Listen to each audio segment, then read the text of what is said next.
오늘 우리에게 주시는 하나님의 말씀은 요한복음 14장 18절에서부터 24절까지 말씀입니다. 내가 너희를 고아와 같이 버려두지 아니하고 너희에게로 오리라. 조금 있으면 세상은 나를 보지 못할 것이로되 너희는 나를 보리니 이는 내가 살아있고 너희도 살아있겠습니다. 그날에는 내가 아버지 안에 너희가 내 안에 내가 너희 안에 있는 것을 너희가 알리라. 나의 계명을 지키는 자라야 나를 사랑하는 자니 나를 사랑하는 자는 내 아버지께 사랑을 받을 것이요 나도 그를 사랑하여 그에게 나를 나타내리라. 가롯인 아닌 유다가 이르되 주여 어찌하여 자기를 우리에게는 나타내시고 세상에는 난리하려 하시나이까. 예수께서 대답하여 이르시되 사람이 나를 사랑하면 내 말을 지키리니 내 아버지께서 그를 사랑하실 것이요 우리가 그에게 가서 거처를 그와 함께 하리라. 나를 사랑하지 아니하는 자는 내 말을 지키지 아니하나니 너희가 듣는 말은 내 말이 아니요 나를 보내신 아버지의 말씀이니라. 유대인들이 지키는 절기 가운데 가장 큰 절기는 유월절입니다. 원래 그 유월절은 그 유래가 우리가 잘 아는 바처럼 출애굽기에서 살펴볼 수 있죠. 애굽에서 노예로 신음하고 있던 이스라엘 백성들을 하나님께서 구원하실 때 애굽에 10가지 재앙을 내리셨습니다. 그때 그 10번째 재앙, 애굽에 살고 있는 모든 장자와 심지어는 가축에 처음 난 것까지 다 치실 때 이스라엘 자손의 집에만 그 죽음이 넘어간 것을 기념하면서 유월절이라는 절기가 생겼습니다. 하지만 이 유월절이라는 절기는 기타 다른 명절들, 기념일들과는 확연하게 성격이 다릅니다. 이 유월절은 우리식으로 좀 쉽게 이해를 하려고 하면 광복절이라고 이해할 수 있겠죠. 하지만 우리에게 광복절은 실제 그 일이 있고 난 다음에 그날을 기념하기 위해 생긴 날입니다. 생일도 마찬가지죠. 사람이 먼저 태어났기 때문에 그 사람의 태어난 날을 기억하기 위해 생일을 지킵니다. 하지만 유월절은 다릅니다. 그 일이 실제 일어나기 전에 하나님께서 먼저 그것을 말씀하셨습니다. 유월절을 지키라고 말이죠. 단지 그들이 이스라엘 자손이기 때문에 아브라함의 후손이라는 이유만으로 그 죽음의 재앙으로부터 건짐을 받은 것이 아니었습니다. 하나님께서 먼저 그들에게 말씀을 주셨죠. 그리고 그 말씀을 따라서 어린 양을 잡고 그 피를 좌우 문설주와 임방에 바른 이스라엘 백성의 집에만 하나님께서 애굽 땅의 모든 첫째 난 것을 치실 때 그 피를 보고 넘어가셨기 때문에 그들은 살게 되었습니다.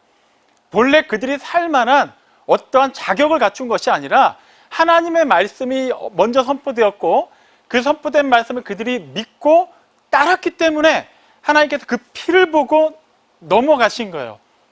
그래서 구약 성경에서는 보통 유월절을 가리켜 여호와의 유월절이라고 말합니다. 하나님께서 제정하셨기 때문이에요.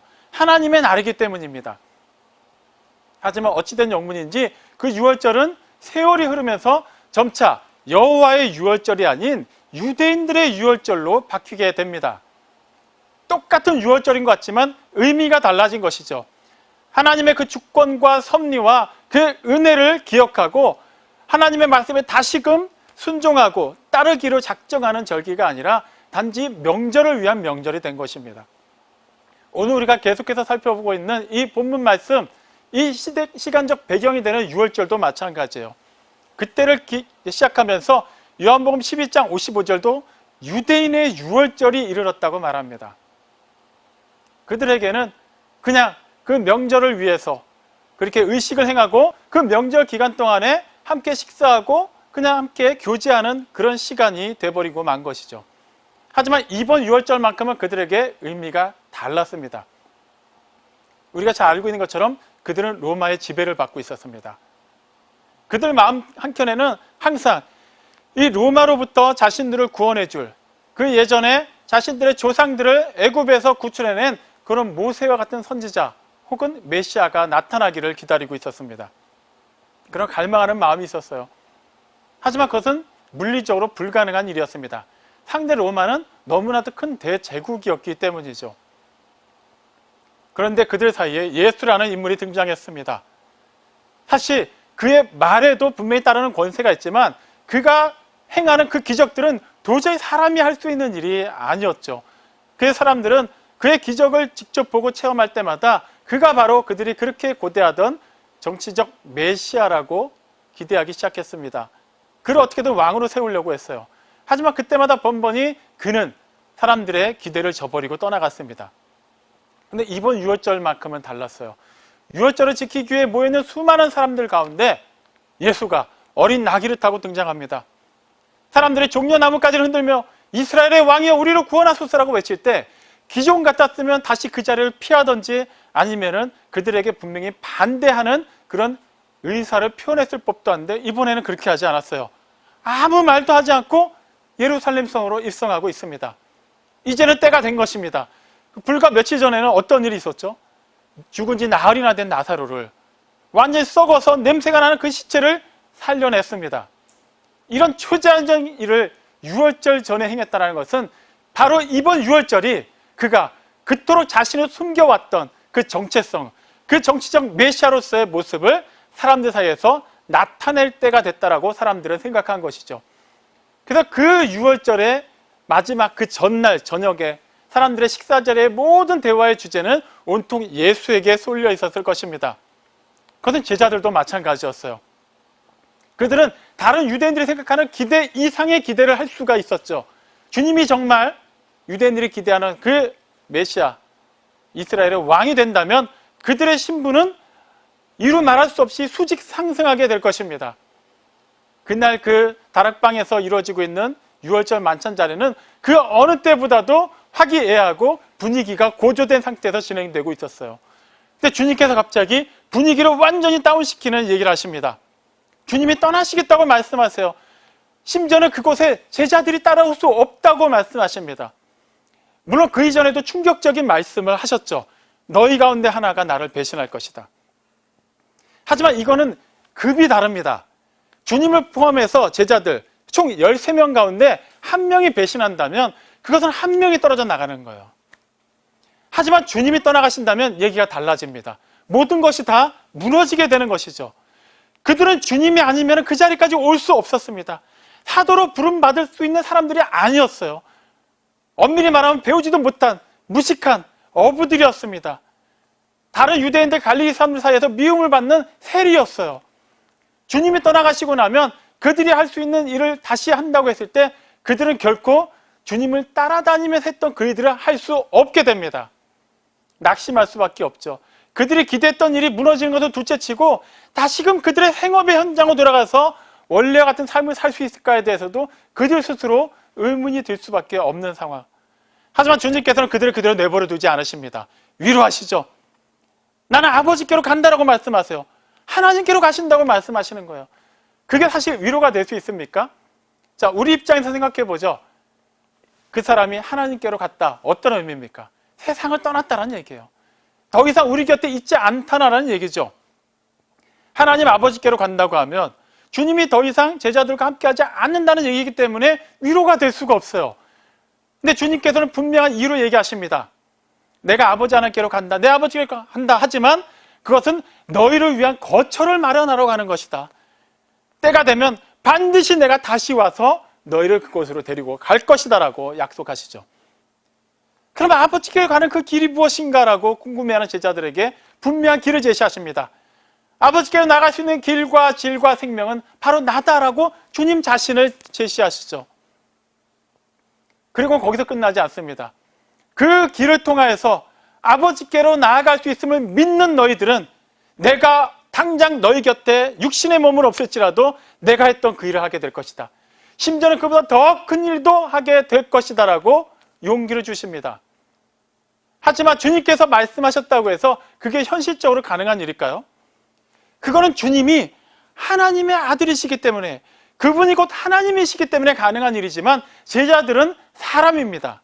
신성이라고는 찾아볼 수 없는 그냥 허물과 죄로 죽어 있는 사람의 껍데기를 가지고 있는데 그들이 어떻게 주님의 일을 할 수가 있을까요? 주님께서 또 다른 약속을 하시죠. 너희가 내 이름으로 구하면 내가 듣고 행할 것이다. 놀라운 반전이 일어납니다.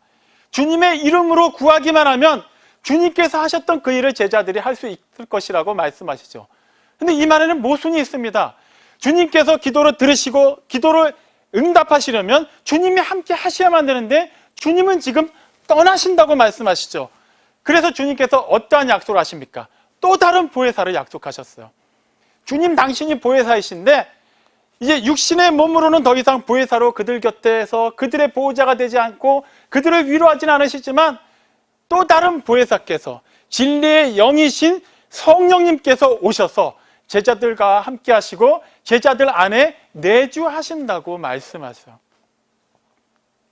그렇기 때문에 그 영이신 성령님으로 말미암아 눈에는 보이지 않지만 그 영이신 성령님이 내주하시고 그 성령님 안에 또 상호 내주함으로 말미암아 주님께서 말씀하신 그 믿는 자에게 주님께서 하신 일이 이루어지게 될 것이고 주님의 이름으로 구하는 것이 실제 영으로 임하신 주님께서 듣고 응답하시겠다고 말씀하신 것이죠.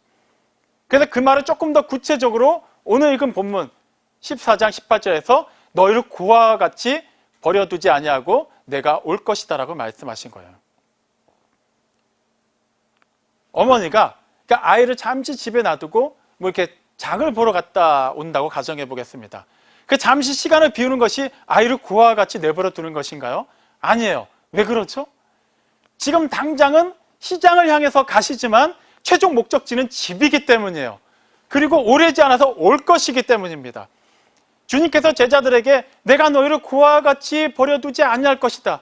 비록 몸은 떠나시지만 그렇게 말씀하신 것은 오래되지 않아서 반드시 오실 것이기 때문입니다. 그래서 19절에서 말씀하시죠. 얼마 후에 조금 지나지 않아서 세상은 나를 보지 못할 것이다. 하지만 너희는 나를 보리니 이는 내가 살아있고 너희는 살아있겠음이라. 세상은 주님을 보지 못한다고 말씀하시지만 제자들은 본다고 말씀하시죠. 물론 이건 복합적인 의미가 있습니다. 먼저 주님은 십자가에 달려 돌아가시고 3일째 되는 날에 부활하셨어요. 그 40일 동안 이 땅에서 제자들과 함께 하셨죠. 그때 제자들에게 모습을 보여주셨습니다. 하지만 그 다음에 어떻게 되죠? 주님이 하늘나라로 올라가셨어요. 더 이상은 구름 타고 올라가신 그 모습 이후에 주님의 모습을 제자들은 볼 수가 없습니다.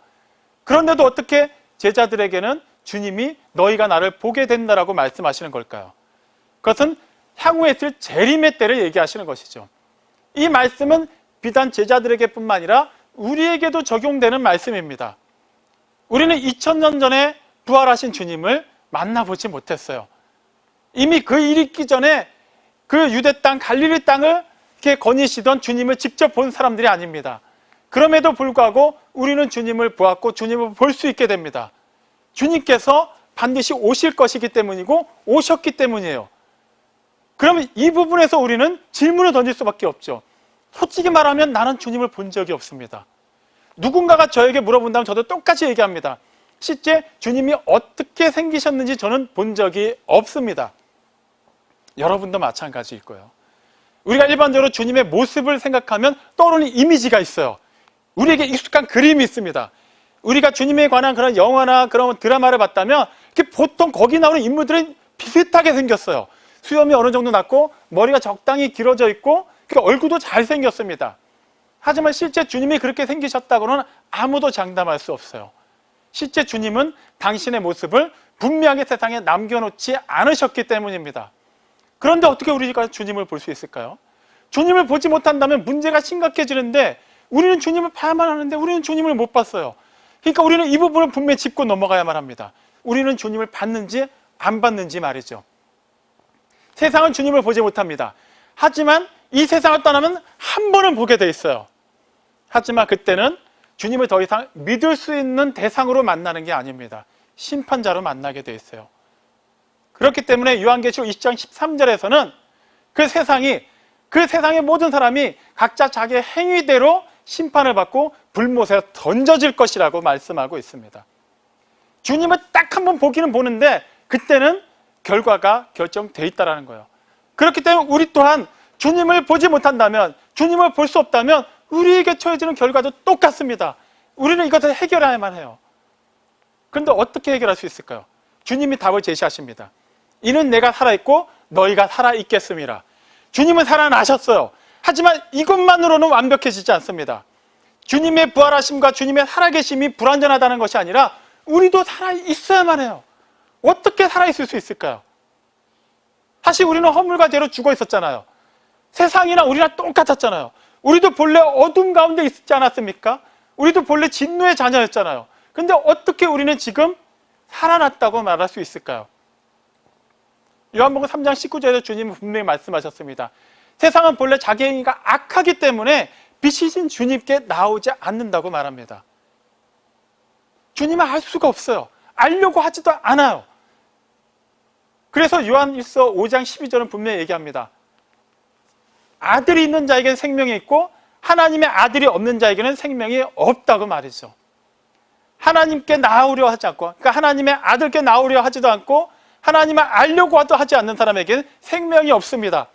그렇기 때문에 그 생명이 없는 그 상태 그대로, 죽은 상태 그대로 영원한 멸망의 심판 속으로 떨어질 수밖에 없는 거예요. 원래 우리도 그랬어요. 그런데 어떻게 우리에게 생명이 있다고 말할 수 있죠? 어떻게 그게 가능합니까? 하나님이 세상을 이처럼 사랑하셔서 독생자를 주셨기 때문에 누구든지 그를 믿기만 하면 멸망하지 않고 영생을 얻기 때문이에요. 맞아요.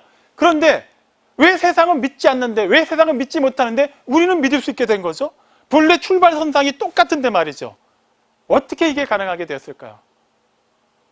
우리가 이 부분을 확실하게 넘겨짚지 않고 그냥 얼렁뚱땅 넘어가다 보니까 우리는 사실 하나님의 사랑을 피상적으로 이해를 하려고 합니다. 그냥 하나님이 사랑하신다니까 그거면 된 거예요. 사랑하시니까 어떻게든 나를 잘 되게 해주시겠지. 나는 하나님을 어떻게 사랑하는지 잘은 모르겠는데 사실 이건 중요하지 않아요. 뭐 내가 사랑해봐야 얼마나 사랑하겠습니까? 하나님의 그 위대하고 완전한 사랑 앞에 나의 사랑이 얼마나 보잘것없는데 내가 뭘 한다고 해봐야 아무 의미 없으니까 나는 그저 하나님의 사랑을 받는 것에 만족하겠습니다. 과연 그럴까요? 성경은 그렇지 않다고 얘기합니다. 이걸 차차 살펴보도록 하죠. 자, 여기서 주님께서 말씀하신 너희는 나를 보리니, 이 보다라고 번역된 헬라어는 실제 의미가 바라보다라는 의미도 있습니다. 하지만 또 다른 의미는 영적으로 깨닫다, 영적으로 발견하다라는 의미도 가지고 있어요. 다시 말하면 우리는 주님을 영적으로 깨닫고 영적으로 발견하고 영적으로 주님의 임재를 아는 것, 그것이 바로 주님을 볼 수 있다는 것과 같다라는 것을 이해해야 돼요. 그럼 이제 질문을 바꿔야겠죠. 우리는 영적으로 주님을 만났습니까? 느끼고 있나요? 그 부분에 대해서 우리가 어떻게 장담할 수 있죠? 주님께서 이어서 말씀을 하세요. 나의 계명을 지키는 자라야 나를 사랑하는 자니, 나를 사랑하는 자는 아버지께서 그를 사랑하실 것이요 나도 그를 사랑하여 그에게 나를 나타내리라 라고 말씀하세요. 자, 그 다음에 가룟인이 아닌 또 다른 유다, 누가복음 6장 16절에 보면 야고보의 아들이라고 불리는 또 다른 유다가 제자들 가운데 있었어요. 그가 묻습니다. 주님, 왜 우리에게는 나타내시면서 세상에는 나타내려 하지 않으십니까? 여전히 유다는 주님의 말씀을 이해하지 못하고 있는 거예요. 가룟 유다는 진작에 이해하려고도 하지 않고 나갔지만 그 자리에 남아있는 제자, 또 다른 제자 유다, 다른 제자들도 마찬가지예요. 여전히 주님이 정치적인 메시아로 세상에 좀 나타내 주시기를 원하는 거예요. 아니, 우리는 주님이 어떤 분인지 아니까 이렇게 따르고 있지 않습니까? 하지만 사람들은 주님이 어떤 분인지 잘 모르고 여전히 주님을 적대시하는 사람들도 있지 않습니까? 우리에게 보여주신 것처럼 좀 보여주시면 안 될까요? 그러면 이 나라도 회복되고 우리도 좀 다 편하게 살 수 있지 않을까요? 주님이 그 전에 뭐라고 말씀하셨어요? 진리의 영이 오실 것이다 라고 말씀하시면서 세상은 능히 그 영을 받지 못한다고 얘기했어요. 왜 그렇습니까? 보지도 못하고 알지도 못하기 때문이에요. 영이 죽어있기 때문이에요. 아까 말씀드린 것처럼 하나님의 아들이 그 안에 없기 때문에 영이 죽어서 하나님의 영을 받아들일 수가 없게 되는 거예요. 자, 이 부분에서 우리가 먼저 좀 하나를 확인하고 갈게요. 자, 우리가 먼저 하나님을 사랑하면 우리가 사랑하는 것을 하나님이 보시고 하나님의 기준이 충족되는 순간 하나님이 우리를 사랑하신 것이 결코 아닙니다. 하나님이 우리를 먼저 사랑하셨기 때문에 그 사랑에 대한 반응으로, 그 사랑에 대한 열매로 하나님을 향한 사랑이 맺히는 거예요. 자, 이거는 기본 전제로 하고 이제 다음 얘기로 넘어가겠습니다. 자, 그렇다면 이 유다의 질문에 주님은 답을 해주셔야 돼요. 내가 왜 세상에 나를 나타내지 않느냐 하면 이런 이유 때문이다라고 답을 하셔야 되는데 주님은 그런 답을 주시지 않으세요. 하지만 그가 알아야 되는 것을 말씀하십니다. 22절 말씀을 순서만 바꿔서 얘기하세요. 사람이 나를 사랑하면 내 말을 지키리니 내 아버지께서도 그를 사랑하실 것이요 나도 그를 사랑하여 우리가 그에게 가서 거처를 그와 함께 하리라 라고 말씀하십니다. 자, 여기서부터 순서적으로 잘 살펴봐야만 우리가 정말 어떻게 하나님의 사랑 안에 있고, 우리가 어떻게 영적으로 하나님을 알고 있고, 우리가 어떻게 구원받았는지를 알 수 있게 되는 것입니다.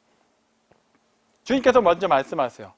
나를 사랑하는 자는, 질문을 하고 계신 겁니다. 너는 지금 나를 사랑하고 있느냐? 왜 세상에는 나타나지 않나요?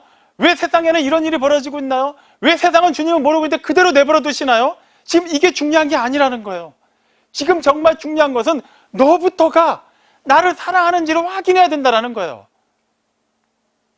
우리부터가 하나님을 사랑하고 있는지를 먼저 확인해야 되는 겁니다. 왜 그럴까요? 하나님의 사랑을 받았다면 그것은 당연하게 나타나야 되는 반응이기 때문이에요. 누군가는 얘기할 수 있어요. 아, 하나님이 뭐가 아쉬우셔서, 그 완전하시고 영원히 자존하신 하나님께서 뭐가 부족하셔서 우리의 사랑을 그렇게 갈급히 하시는가? 우리가 사랑하지 않으면 하나님이 뭔가 그렇게 막 허전하시고 막 못 살 것 같아서 우리에게 막 사랑을 애원하시는 건가? 이미 처음에 말씀드린 것처럼 우리가 하나님을 사랑할 수 있다는 건 지극히 제한적이고, 어차피 하나님께서 원하시는 그 기준에 이르지도 못하는데 우리가 사랑하면 얼마나 사랑하겠는가? 그냥 우리는 하나님의 사랑을 받는 것으로 족하다. 사실 우리가 그렇게 신앙생활을 해오지 않았나요? 그렇기 때문에 우리는 실제 하나님의 사랑을 알지 못해요. 하나님이 우리를 먼저 사랑하셨음에도 불구하고, 그것을 머리로는 안다고 얘기를 하는데도 불구하고 실제 우리의 전인격이, 우리의 영혼육이 통전적으로 반응하고 있지 않기 때문에 그것은 단지 우리의 귀를 스쳐 지나가게 될 뿐입니다. 사랑한다면 반드시 그 사랑에 대해서 반응이 나타나게 돼 있어요. 주님께서 너희가 나를 사랑하느냐라고 먼저 물으신 게 바로 그 이유입니다. 우리가 주님을 사랑한다면 우리는 반드시 주님을 인격적으로 사랑해야만 해요. 주님의 한 속성만을 사랑해서는 그 사랑은 진짜 사랑이 될 수 없습니다. 내가 알고 싶은 영역, 내가 사랑하고 싶은 영역만을 알고 사랑하려 한다면 우리는 주님을 아는 게 아니에요. 사랑하는 게 아니에요. 주님은 당신의 전부를 우리에게 내어주셨음에도 불구하고 우리가 그분의 전부를 받아들이지 않는다면 우리는 결코 주님을 알 수가 없습니다. 주님을 구세주로는 우리가 영접하되 그분을 우리의 왕으로 영접하지 않는다면 우리는 그분을 사랑하지 않는 거예요. 우리에게 복 주시는 말씀에는 귀를 기울이는데 우리의 그런 죄된 습성을, 우리의 그 어두운 부분을 비추실 때 우리가 귀를 닫고 있다면 우리는 주님을 사랑하지 않는 것입니다. 주님께서 우리의 마음 문을 두드리실 때 단지 그것 자체에만 만족하여서 여전히 문을 닫고 있다면 우리는 여전히 주님을 사랑하지 않고 있는 거예요.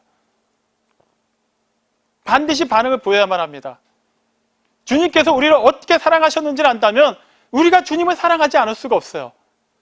아무 죄가 없으신 하나님의 아들이 뭐하러 하늘의 영광을 다 포기하시고 이 낮고 낮은 곳에, 이 죄가 가득한 세상에 사람의 몸으로 오셔야만 했을까요? 왜 그분은 왕의 아들로 태어나지 않으시고 가난한 목수의 아들로 태어나셨고 심지어는 머리 둘 곳 없이 가난한 삶을 살아내셔야만 하셨을까요? 수많은 자신의 백성들이 자신을 알아보지 못하고 미워하고 증오하고 조롱하는데도 불구하고 왜 그들을 품고 기도하셔야만 했을까요? 아무 죄가 없으신데도 억울하게 재판장에 서셨을 때 그는 당신을 변호하지 않으셨어요. 채찍에 맞으셔서 살갗이 다 찢겨 나가시고 가시 면류관 때문에 머리에서 피를 흘리시고 십자가에 달리셔서 그 두 손과 두 발에서 피를 흘리시고 창에 찔린 옆구리에서 피를 쏟아내시면서도 그분이 왜 그것을 참아내셔야만 했을까요? 나의 하나님 어찌하여 나를 버리시나이까라고 절규하시면서도 끝끝내 우리에게 응당 쏟아졌어야만 하는 하나님의 진노의 잔을 그분이 남김없이 한 방울도 빠짐없이 다 마시셔야 했던 이유가 무엇일까요? 우리를 사랑하시기 때문이에요. 우리를 사랑하시는 하나님의 사랑을 나타내시기 위해서요. 그거 하나요. 본래 우리가 사랑받을 만한 자격이 있어서가 아니라 하나님이 먼저 우리를 사랑하셨기 때문이에요. 우리는 이 부분을 안다고 얘기해요. 맞습니다. 하나님이 우리를 먼저 사랑하셨습니다. 나는 그 사랑 안에 거하기 때문에 나는 구원받았습니다 라고 얘기를 해요. 그렇다면 정말 그 사랑을 받았다면 어떻게 우리가 주님을 사랑하지 않을 수 있을까요? 어머니가 갓난 아이를 낳았어요. 그 고통 가운데 낳았어요. 그 당장 한동안은 이 아이는 어머니에게 육체적으로는 도움이 되지 않을 것입니다. 철저하게 어머니의 도움이 있어야만 살게 될 거예요. 자기 내키는 대로 막 울 겁니다. 어머니가 잠을 자든 말든, 어머니가 일을 하든 말든 자기가 필요하면 그때마다 울음을 터뜨려서 어머니를 찾을 거예요. 그런데도 어머니는 그 아이를 위해서 젖을 물립니다. 기저귀를 갈아줘요. 그 아이를 밤을 새워서라도 재우기 위해, 그 아이의 열이 날 때 그 열을 내리기 위해서 그 옆에서 혼신의 힘을 다합니다. 이유는 하나예요. 사랑하기 때문이에요. 그렇다면 그 아이는 어떻게 반응할 수 있나요? 그냥 어머니를 보고 웃는 것입니다. 다른 뭘 할 수 있는 게 아니에요. 그냥 아이가 할 수 있는 것은 그냥 어머니의 사랑을 그대로 받아들이고 인정하는 거예요. 어머니가 젖을 물릴 때 나는 당신이 내 어머니라고 믿지 않기 때문에 이 젖에 독이 있을 것이라고 생각했기 때문에 먹지 않겠소라고 말하지 않는 거예요. 실제 그런 일이 일어나지 않죠. 어머니는 아이가 나를 위해서 해줄 수 있는 게 없는데도 불구하고 아낌없이 모든 사랑을 쏟아붓습니다. 사랑하기 때문이에요. 하나님은 우리를 그렇게 사랑하셨어요. 우리 사실 그 사랑을 이해 못합니다. 절대 이해 못합니다. 아무리 어머니 된 자로서, 아버지 된 자로서, 자녀를 키워본 자로서 우리가 그 심정을 이해할 수 있다고 하더라도 우리는 이해할 수 없어요. 우리가 자녀를 위해 모든 것을 다 줄 수 있다고 말하지만 우리가 모든 것을 다 준다고 해도 우리 자녀가 영원히 살 수 있게 할 수 있는 어떠한 방법도 제시할 수 없습니다. 우리의 사랑은 지극히 제한적이에요. 그런 제한적인 사랑으로 우리가 어떻게 하나님의 사랑을 이해할 수 있습니까? 그래서 하나님의 사랑을 값없이 주어지는 선물이라고 얘기해서 우리는 그걸 은혜라고 표현합니다. 우리가 뭘 해서 받은 게 아니에요. 하나님이 그냥 전적으로 우리를 택하셨어요. 세상에 이 수많은 사람들이 있고 세상에 그 당시에도 수많은 사람들이 있었지만 그 중에서 12명을 택하셨어요. 그 12명 가운데 한 명은 주님을 배신할 것을 아심에도 불구하고 그 제자의 발을 씻겨주시면서 끝까지 그를 사랑하셨어요. 다시 말씀드리죠. 세상에 수많은 사람들이 있지만 다 구원받는 게 아니에요. 주님이 오실 때 다 주님의 얼굴을 보게 되는 게 아니에요. 하지만 우리는 보게 됩니다. 왜요? 이제부터가 다시 우리의 그 질문으로 돌아갑니다. 우리는 하나님께서 택하셨기 때문이에요. 우리는 하나님께서 사랑하셨기 때문이에요. 그럼 세상을 다 사랑하신다면서요? 그럼 세상이 다 주님을 봐야 되는 거 아닌가요? 아니요. 그 사랑은 완전하지만 그 사랑이 진짜 완전해지려면 그 사랑에 반응을 해야만 완전해지는 거예요. 그래서 그 사랑은 상호 내주 가운데서만 이해가 될 수 있는 것입니다. 그래서 주님이 20절에서 말씀하시죠. 그때 그날에 내가 아버지 안에, 그러니까 주님이 하나님 안에, 그리고 너희가 내 안에, 내가 너희 안에 있는 것을 너희가 알리라. 이것이 알아져야만, 이 공식이 우리에게 이해가 되어야만 하나님의 사랑이 우리 안에서 하나님을 향한 사랑으로, 서로 간의 사랑으로 나타나서 완전한 사랑이 될 수 있는 거예요. 내가 진짜 하나님의 사랑을 받았다면 나 또한 그 사랑에 반응하고 감격하여서 하나님을 사랑하는 것으로 나타낼 때 그 사랑이 진짜 사랑이 될 수 있는 거예요. 그 사랑으로 말미암아 우리가 진짜로 구원을 받게 되는 것입니다. 머리로만 하나님의 사랑을 안다고 해서 구원을 받는 게 아니에요. 내가 열심히 신앙생활을 했다고 해서 내가 오랜 세월 동안 신앙생활을 하면서 헌금하고 봉사하고 전도하고 여러 가지 일을 했다고 해서 그것으로 하나님을 알게 되는 게 아니에요. 우리가 진짜 하나님을 사랑할 때, 또 주님 뭐라고 말씀하세요? 나를 사랑하는 자는, 사람이 나를 사랑하면 내 말을 지키리니라고 말씀하세요. 우리가 사랑하는 것에 그치지 않고 하나님의 말씀을 지킬 때 그 사랑이 온전해집니다. 하나님의 사랑을 진짜 깨달은 사람이 되는 거예요. 하나님께서 이걸 말씀으로만 하지 않으셨어요. 당신이 벌써 본으로 보이셨어요. 제자들에게 말씀하시죠. 내가 너희를 사랑한 것 같이 너희도 서로 사랑하여라. 주님이 먼저 본을 보여주시고 사랑하라고 하셨어요. 그래서 요한일서 3장 18절은 말합니다. 우리가 말과 혀로만 사랑하지 말고 행함과 진실함으로 하자. 주님이 먼저 본을 보여주셨고 우리에게도 그런 사랑을 얘기하고 계신 거예요. 너희가 나를 사랑한다면 내 말을 지켜라. 진짜 사랑한다면 지키려면 뭘 해야 될까요? 알아야 해요. 로마에 가면 로마 법을 따르라고 합니다. 그럼 먼저 뭘 해야 되나요? 로마 법이 뭔지 알아야 돼요. 알아야 지킬 거 아닙니까? 우리가 주님의 말씀을 지키려면 당연히 우리는 주님의 말씀을 알아야만 해요. 그래서 시편은 가장 처음부터 복 있는 자를 얘기할 때 여호와의 말씀을 주야로 묵상하는 자라고 얘기합니다. 그가 왜 복이 있습니까? 그가 복 있는 자로서 그 복을 계속해서 향유하기 위해서, 그 복의 근원을 끊임없이 알아가기 위해서, 그 복의 근원이 되시는 하나님과 계속해서 소통하기 위해서 하나님의 말씀을 계속 알아가고 있기 때문이에요. 우리는 하나님을 사랑하기 위해 하나님을 알기 위해, 하나님을 그 말씀대로 따르기 위해 얼마나 하나님의 말씀을 가까이 하고 있습니까? 창세기부터 요한계시록까지 문자적으로 똑같은 내용이에요. 그냥 한 번만 보고 딱 끝나도 전혀 무리가 되지 않습니다. 하지만 하나님의 말씀은 살아있죠. 하나님의 영이 감동하셔서 기록하게 하신 하나님의 살아있는 말씀입니다. 그 인격이 기록된 말씀으로 우리에게 다가왔고, 우리는 그 말씀 안에서 하나님의 말씀, 하나님의 뜻을 알 수가 있어요. 계속해서 하나님의 그 영의 그 인도를 받아야만 우리는 하나님께서 이 시대를 살아갈 수 있는 그 지혜를 깨달아 알 수 있고, 우리가 궁극적으로 지향해야 되는 것이 무엇인지를 계속해서 확인할 수 있게 됩니다. 그래야만 우리는 그 뜻 안에서 하나님을 사랑할 수 있게 되는 거예요. 하나님의 말씀은 따로 있고 내가 정한 하나님을 사랑하는 방법이 따로 있다면 우리는 여전히 하나님의 사랑을 모르는 자가 되는 것입니다. 그렇게 하나님의 진실로 사랑하고 하나님의 말씀을 따를 때 그 사람이 궁극적으로 어떠한 일이 일어나나요? 주님이 말씀하시는 것은 내 아버지께서 그를 사랑하시고 또 내가 그를 사랑하여 우리가, 내가라고 얘기하지 않고 우리가라고 얘기하서 그에게 가서 거처를 그와 함께 하리라, 그와 함께 살겠다라고 얘기하신 거예요. 어떻게 이게 가능하게 됐죠?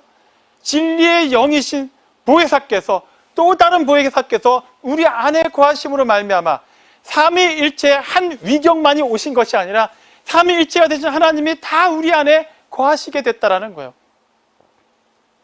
어떻게 하나님이 우리를 사랑하실 수 있게 됐을까요? 우리는 사랑받을 만한 자격이 없어요. 하나님의 의의 기준에 이르지 못했기 때문이에요. 오직 하나님의 사랑을 받을 수 있는 분은 독생하신 하나님의 아들 한 분이십니다.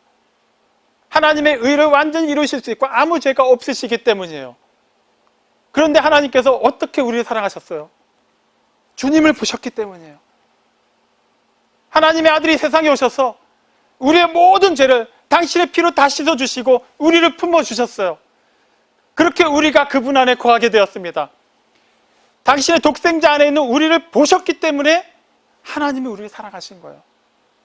또한 고린도전서 3장 16절에 이르듯이 하나님께서 우리 각 사람을 성전 삼아서 우리 안에 영으로 거하시기 때문에 또 우리 안에 거하시는 그 보혜사를 보시고 그 주님을 보시고 그 독생자를 보시고 하나님이 우리를 사랑하시는 거예요.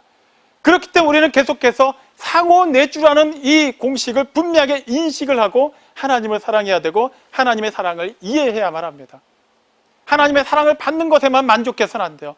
우리도 반드시 사랑해야만 해요. 그래야만 하나님께서 우리 안에 함께 사시겠다고 말씀하십니다. 요한계시록 3장 20절에서 분명히 말씀하시죠. 볼지어다, 보라고 얘기하세요. 제발 좀 보라는 거예요. 내가 문 밖에 서서 두드리오니 누구든지 내 음성을 듣고 문을 열면 내가 그에게 들어가 그와 더불어 먹고 그는 나와 더불어 먹을 것이다. 문을 여는 것은 주체적으로 우리가 하는 것 같지만 그 이전에 먼저 주님이 먼저 와 계세요. 이미 먼저 사랑하셨어요. 우리에게 묻고 계시는 겁니다. 내가 너희를 사랑하는 것을 믿고 있다면 내 말을 따르라, 내 말을 지켜라. 그렇게 나를 향한 너희의 사랑을 증명하라고 얘기하시는 거예요. 그걸 너무 거창하게 생각하지 마세요. 모든 헌금을 내야 되는 것 같고 갑자기 선교지로 가야만 할 것 같고 지금부터 24시간 기도를 해야 될 것 같고, 하나님께서는 감당할 수 있는 일을 허락하십니다. 정말 하나님께서 하시고자 하는 일은 하나님께서 그 사람을 훈련시키시고 그 사람을 통해서 이루신, 우리가 마음 먹는다고 되는 게 아니에요. 우리가 준비도 되지 않았는데 막무가내로 하나님께서 사지로 몰아세우는 건 절대 아닙니다.